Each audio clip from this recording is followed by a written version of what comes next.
Hi there guys, my name's Henry from Take the Blast and you are watching a Boba Fett Twin Suns deck building guide. In this video we're going to cover all the best cards that synergize really well with Boba Fett, as well as other aspects that have some really interesting lines of play for him, some leader recommendations for pairing him up in Twin Suns, as well as an example deck list at the end of the video, and we'll cover some turn 1 plays. And ideally this video isn't just going to tell you exactly what deck you should build, but ways that you should think about Boba Fett so that no matter what set you're watching this in, whether it's set 5, 6, or who knows, set 20 in the future, this video and all the information will still be super relevant and give you the tools you need to build your own decks in the future. So we're going to start off basically by taking a look at what Boba Fett does. If you have any ideas for which leaders we should include in the future, drop them in the comments. And if you love this video, leave it a like, hit subscribe so you don't miss our future ones, as well as check out all of the other Twin Suns full games that we have on our YouTube. Right, let's dive into what Boba Fett actually does, because I'm super passionate about him as a leader. I think he's really fun to play through, and it all starts with his ability on his leader side, which is when you deal non-combat damage, you can exhaust Boba Fett and then deal 1 indirect damage to a player. Now in Twin Suns, you can choose any of your opponents for that effect, but so long as you're dealing that non-combat damage, you're good to go. On his leader unit side, he's a bit less interesting, if I'll be honest, because he only basically gets to do it once. So in actual fact, he's much more useful in the on the leader side than he is as a leader unit or as a pilot upgrade. But regardless, when you do deploy him, if you're deploying him as an upgrade, you get to deal 4 damage divided as you choose amongst any number of units. And there's multiple ways that you can play with this, because it's not just opponent units. You can actually deal your own units. So if you happen to play a lot of grit units in your Twin Suns deck, that might be the time to actually hit your own ones, just so you can buff them up with that grit, extra grit damage. So there's definitely different ways that you can think of that leader deploy effect with Boba, but primarily the most mileage you're going to get out of him is when he's still on his leader side, so that you can constantly ping that indirect damage onto your opponents and just get them think about where they're distributing it, because there are other cards that you can then later use to take advantage of whether or not they've hit their base or whether or not they're hitting their units. So I think he's super interesting for that fact that because it's indirect damage, you're making your opponents think way more than you need to. You just need to pick someone, and then it's up to them to stress about, where am I even going to put this 1 damage? So it doesn't seem like a lot, but it definitely adds up. So that's basically how I like to think of him on his leader side, at least. In terms of ground units that synergize really well with Boba, and we're going to do this with all the card types, so units, ground and space, events and upgrades, and we're going to be taking a look at the cards within Boba's own aspects. So that's aggression, the red aspect, and villainy, the black aspect. So first off, we're going to take a look at some ground units that synergize instantly with his effect. And there's quite a few that you can play on curve. I mean, there are 4 1 resource ground units that you can use. First Order Stormtrooper, Dengar, Disaffected Senator, and then Reckless Gunslinger. Each of these has either an on-play ability or an on-attack ability or an action ability that will synergize and trigger Boba, allowing you to then use his indirect ping. So with First Order Stormtrooper, that one's really nice because it's not only on attack, but also when defeated. So there are many scenarios where you might actually use that First Order Stormtrooper to trade into another unit so that you can deal the on attack. Then at that point decide, is it worth me using the indirect damage now? Or is it worth me using the indirect damage on the defeat trigger instead?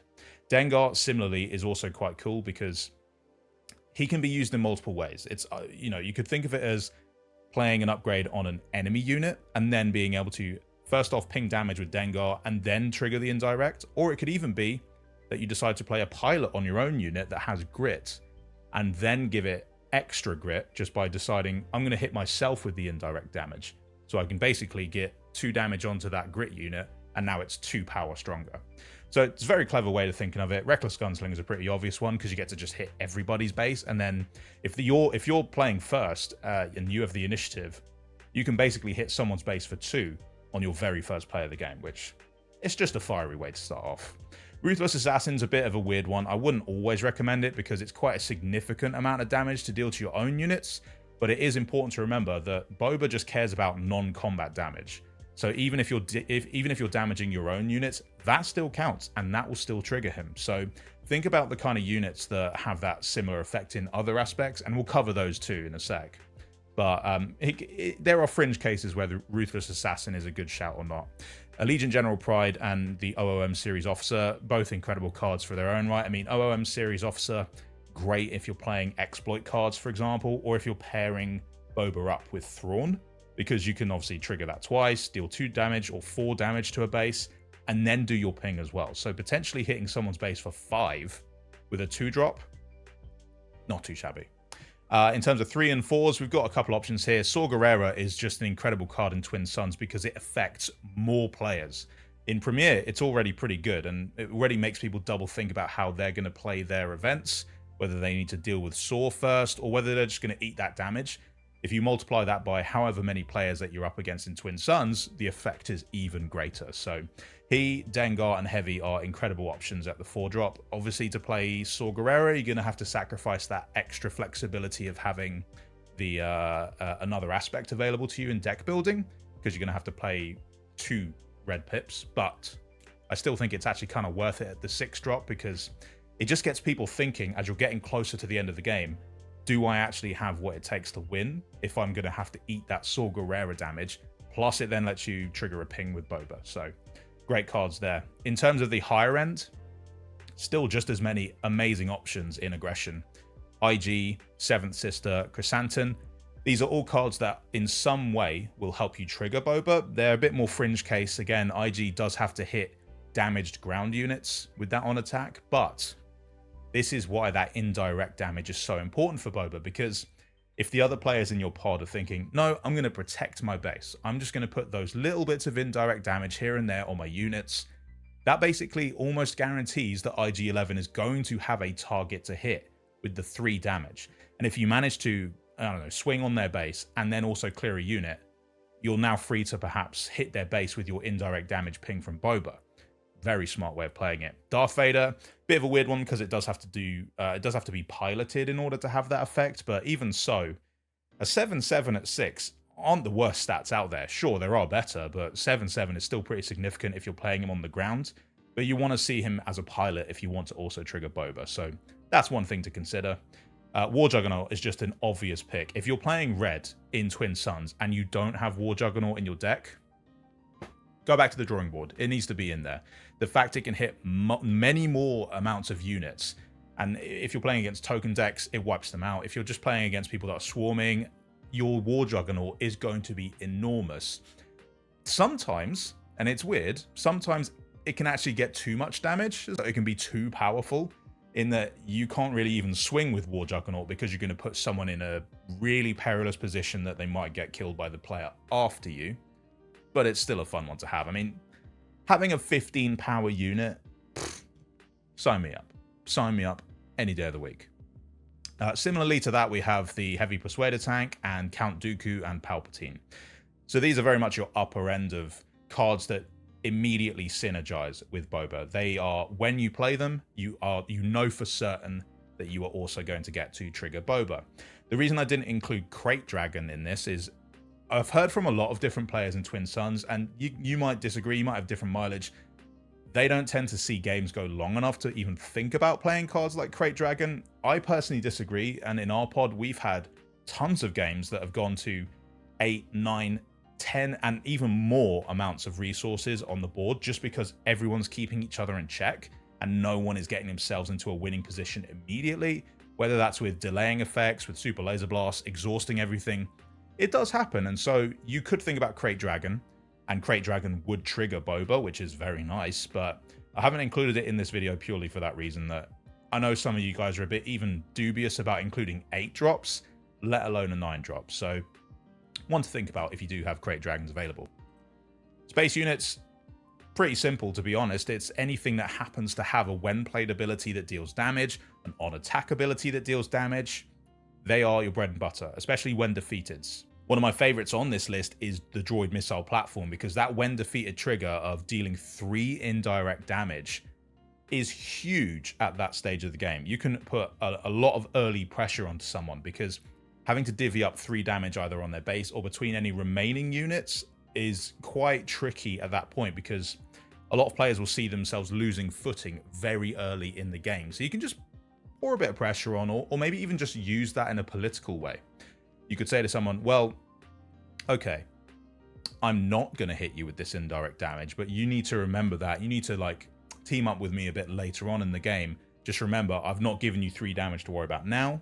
And maybe just, you know, use that kind of position on players to your advantage of when you're deciding to hit them with indirect damage, and, you know, just let them know. Remember, I'm being good to you now. I might not be nice to you later, but I'm being good to you now, so bear that in mind.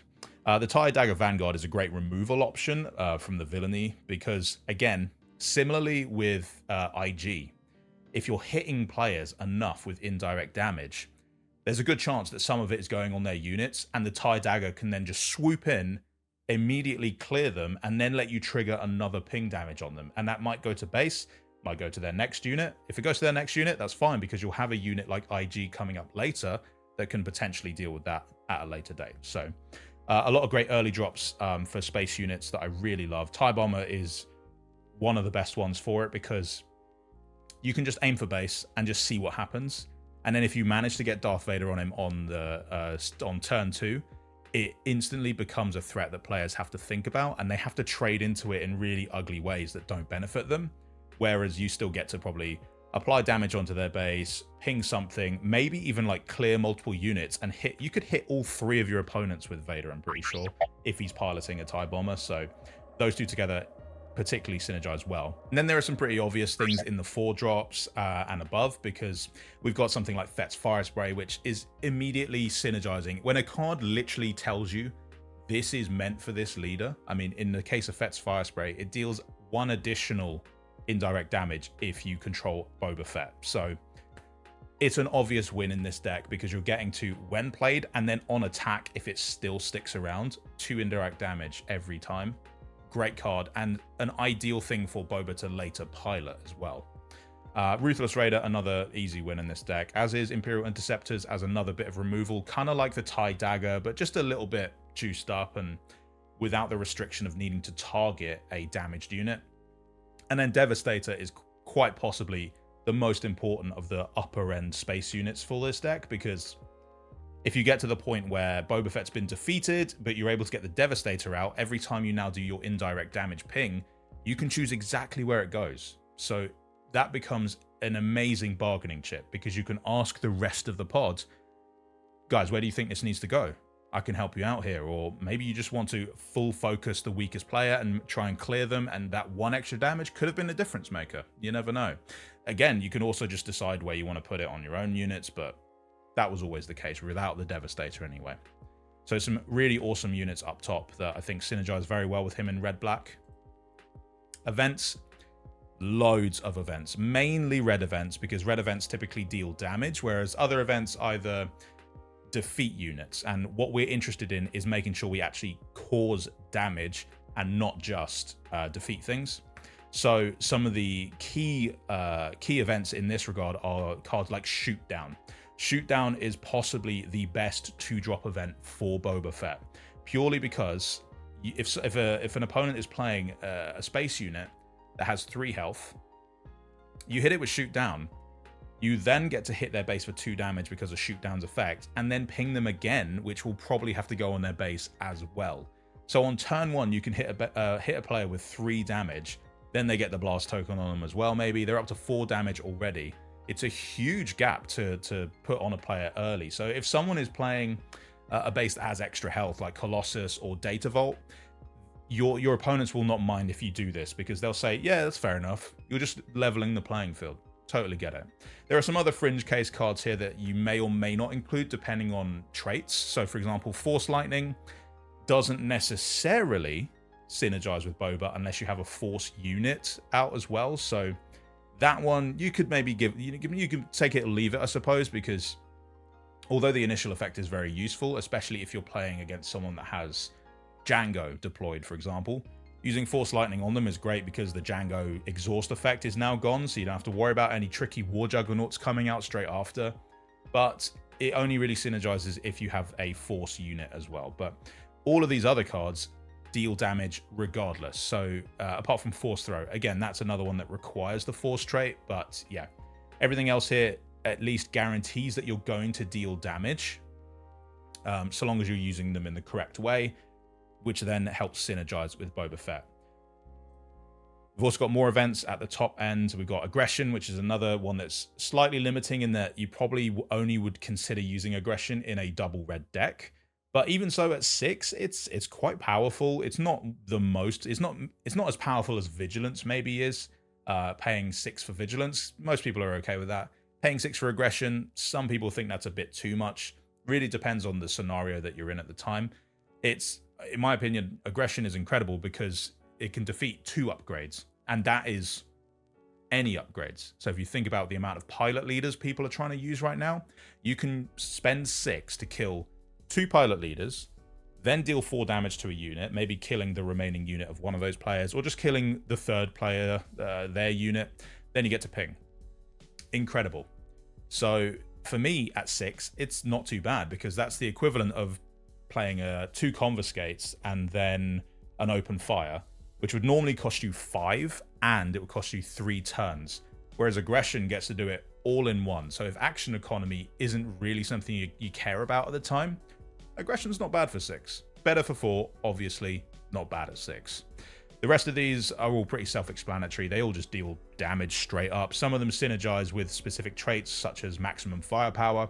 I would only really recommend including that in a deck if you are going heavier on the Imperial units, because with an 80 card deck, if you only have a couple Imperial units in there, then there's not a great chance that you're going to find them to be able to play maximum firepower to its best effect. But if you are playing an Imperial heavy deck, by all means. No disintegrations is a really interesting one, purely because it can put someone in the awkward decision-making position of, should I just kill my unit or should I take the Boba ping to base?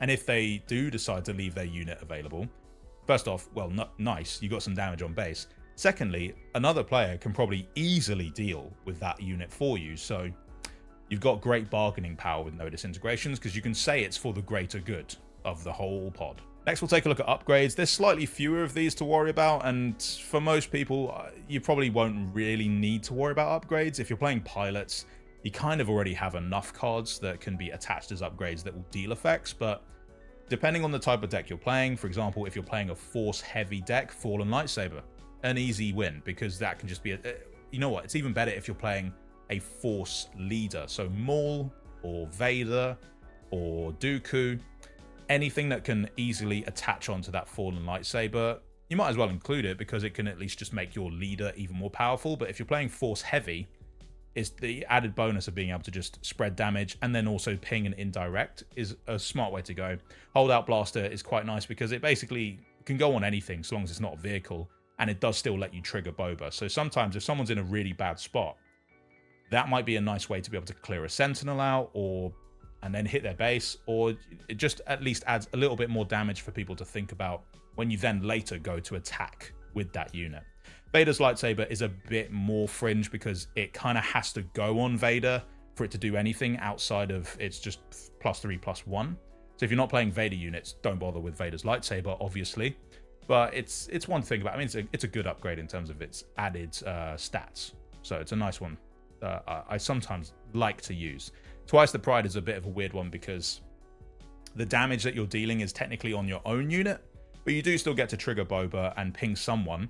Or again, if you're putting Twice the Pride on a grit unit, you could deal 2 damage to the grit unit, ping your own unit with Boba, so that's 3 extra grit power that it's now got, plus the +4.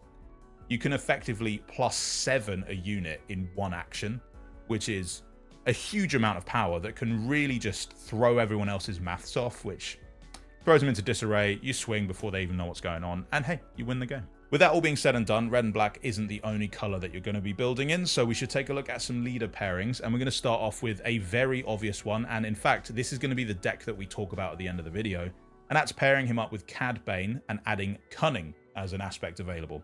So Cad Bane immediately synergizes with Boba Fett if you're playing an Underworld package, because when you play an Underworld card, you then get to deal 1 damage to an opponent's unit, and that damage counts for triggering Boba Fett. So at that point, you can be extra nasty and decide to ping 2 damage on someone. So 1 from Cad Bane, 1 indirect from Boba. Or you can spread out the love. You can hit that guy with the Cad Bane, that guy over there with the indirect. Totally up to you. On his leader unit side, Cad Bane still synergizes with Boba, which is great. So when you play Underworld cards, it's now 2 damage. You can only use that once per round, but you can only use Boba's effect once per round anyway, so that's not really a limitation that we have to worry about so much. Plus, he's just a great body for absorbing indirect damage from other players because he has 8 toughness, which is huge. So in terms of the cards that synergize particularly well with him, well, Cunning as an aspect is great for Boba Fett. There are so many cards in Cunning that really synergize particularly well, but these 9 in particular are great for Cad Bane at the same time. Because they're all Underworld, so they all trigger Cad Bane, but they also all deal their own indirect damage in other ways or are synergistic with Boba Fett. So Boba Fett unit from Spark of Rebellion, his on attack trigger will trigger Boba Fett, and it's also a great way of clearing units whilst keeping your own Boba Fett alive. So you could trade into something that has 3 toughness remaining or 3 health remaining, kill it, and then now their field is a bit wider open to hit them with the ping damage as well. Bosk is incredible because, as you saw, there are a lot of red events that can synergize with Boba Fett, and you're just going to pile on even more of that destruction and damage, hopefully clearing a unit with Bosk's 2 damage when you play events, and then leaving the lane open to ping on base ideally with the indirect damage from Boba.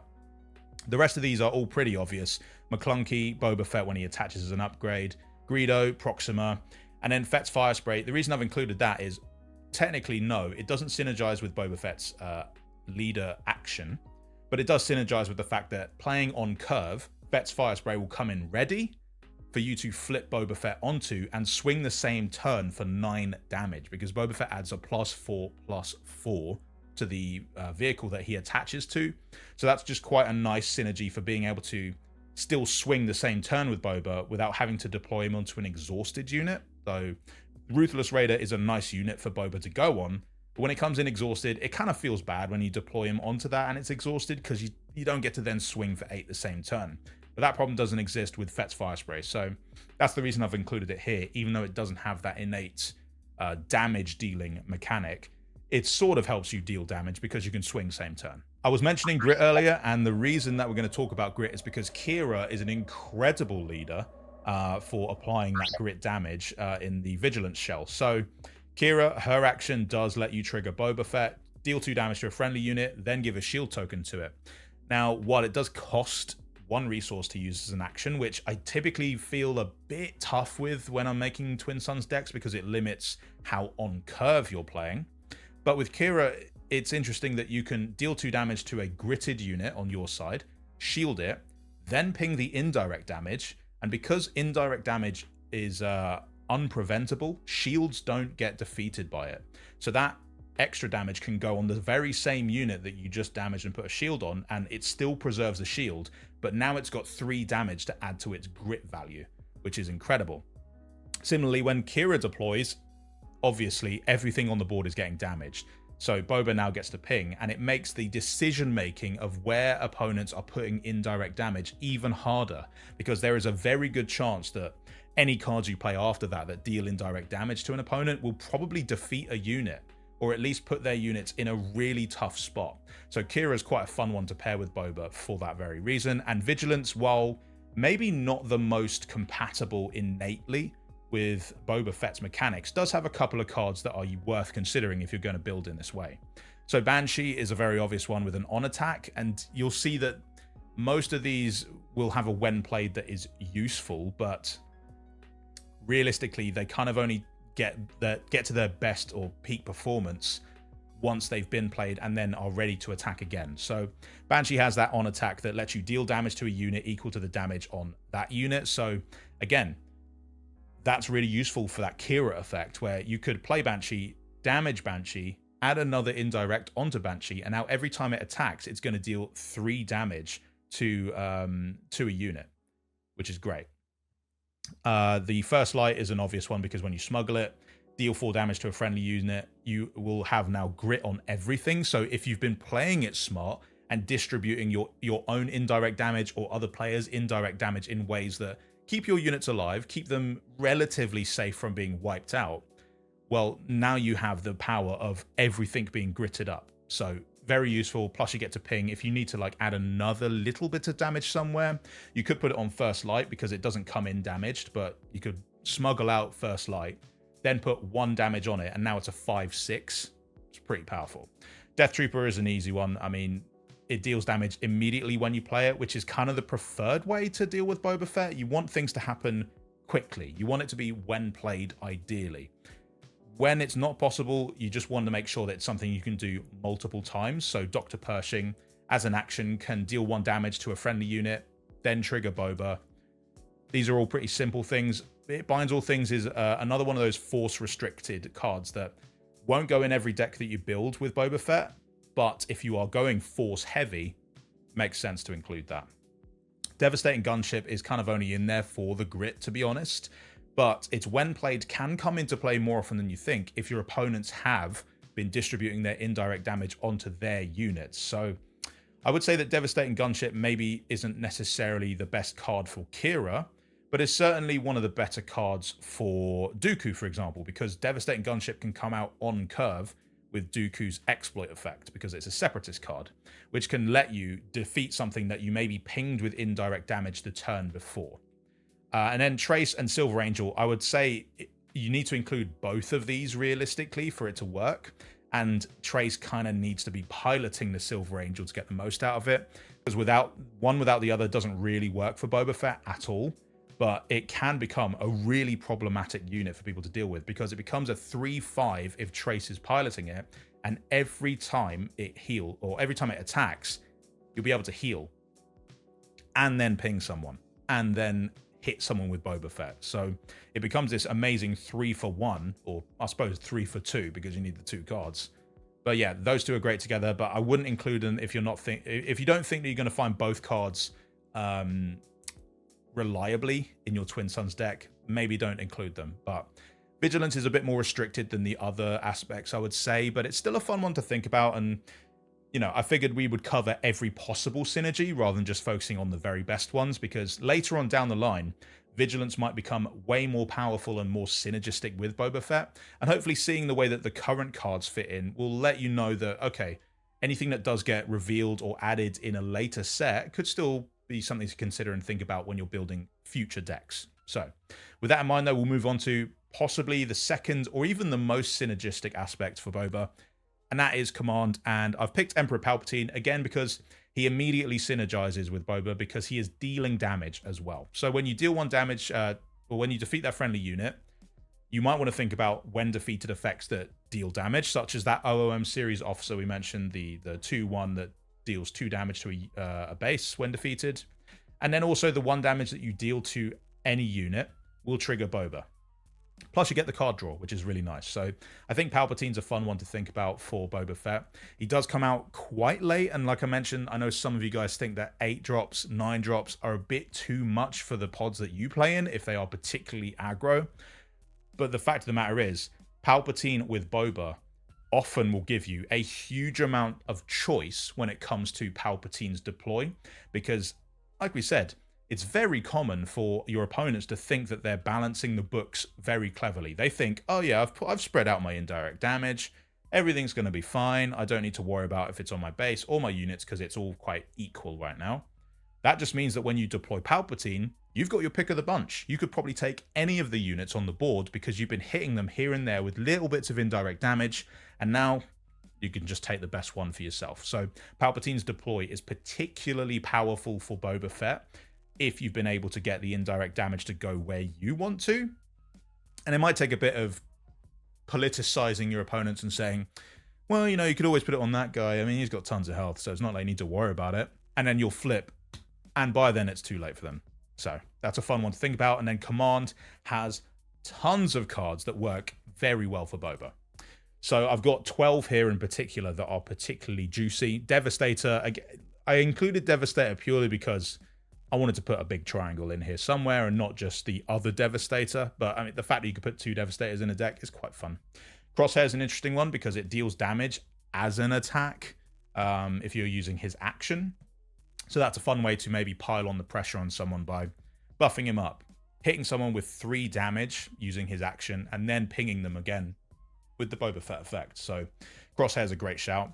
And then the rest of them are, I think, pretty obvious. Overwhelming Barrage lets you just spread damage wherever you want. And then, again, if they've been placing bits of indirect damage on their units, there's a good chance that you only need 1 or 2 just to tip them over the edge with Overwhelming Barrage. And now they've defeated, or even you could board wipe, potentially, with a 5-cost event, which is incredible. Super Laser Tech is a bit more in the opposite direction. You're basically going to ping yourself to be able to trigger Super Laser Techs when defeated. So you deal damage with something else, and then you indirect damage yourself, put it on the Super Laser Tech, and then you get to put it in as a resource. Most people tend to think Super Laser Tech is like a plan for the future. Like, you'll play it, and then the next turn you'll defeat it. But with Boba Fett, you can get ahead of the game. You can get ahead of waylays by making sure that you defeat it yourself before anyone gets a chance to mess with your plan. Salacious Crumb is a particularly fun one for Boba Fett, and it synergizes very well with Cad Bane because it's Underworld, and it deals damage. It deals damage every time you use the action. And with the fact that you can recursively play Salacious Crumb over and over and over again, you basically have a guaranteed ping that you can find until someone deals with Salacious Crumb, which in our pod, we kind of know that Salacious Crumb's a problem, so he does tend to get killed pretty early. But if your pod don't realize that, Salacious Crumb might actually be your like secret little cheat code for the table. So that's a fun one there. But yeah, there's quite a lot of command cards that deal damage, just typically in slightly more complex ways than the aggression cards would. So Strike True, for example, Turbo Laser Salvo. These cards typically will reference other cards to deal damage, but the fact is they are still dealing damage, so they are still very relevant for Boba Fett. So let's talk about the example deck then. And there'll be a deck list in the description that you can click on, check out. It's an 80-card Twin Suns deck, and it's Boba Fett with Cad Bane and Command as well as the third aspect. And these are the cards that you're kind of looking to play on turn 1. And I'll just disappear for a sec so you can see the whole list. But these are your example turn 1 plays for this deck. And as you can see, there are a lot of them that synergize very well with Boba Fett. Some of them are plans for the future, such as Zygerian Starhopper, which has a when defeated effect. But don't forget, they also trigger Cad Bane. So you might need to think cleverly about your position in the pod. For example, if you're going first, unfortunately, there's not going to be a target for you to hit with Cad Bane's ping. But if you're not going first, well, you can maybe hit someone else's unit and then use the indirect ping from Boba. All of these cards are incredibly useful and synergistic on turn 1, and then it kind of just cascades from there. You can tell from the list that I've put together, every single card in there is designed to leverage either Cad Bane's ping or Boba's ping. And whichever order you do them in, you're going to be guaranteeing a ping basically every single turn that you're playing, aside from when Boba is deployed. Even so, strategically, you might not decide to deploy Boba Fett at all, or you might be quite happy for him to get sacrificed, or just act as a distraction technique while you build the rest of your board around him. But just to go through some of these in particular, I really like the Kintan Intimidator, because that can help you set up a Boba Fett ground unit, the 3/5 with the on attack trigger. As well as that, like I said, really love Salacious Crumb. He is just an incredibly useful card. System Shock and Shoot Down, 2 of the best event cards in red for the early curve. And then Daring Raid is just huge because you can hit bases with it. And sometimes that 2 damage can be enough to close out and win the game, because you can bypass everything. You don't have to hit a unit. You can just smack base. So although it's good on turn 1 because you can Daring Raid someone's base and then hit their base again with the ping from Boba Fett, it might also be the right decision to save Daring Raid for later in the game just to close it out. It's almost like a surprise strike, but not quite. But that's going to do it for this deck building video. I didn't want to go over the top with everything and make this like some hour-long monologue on why I think Boba Fett's the best Twin Suns leader. But if you do have extra questions, you can pop them in the comments. And if you did love it, leave it a like. Give us some feedback on these deck building guides, because we want to make them as useful for you guys as possible and help you guys grow your Twin Suns decks so they can achieve domination in the pod, at least. So thank you so much for watching. Let us know what leader we should cover next. Hit subscribe, and we'll see you in the next one. Bye.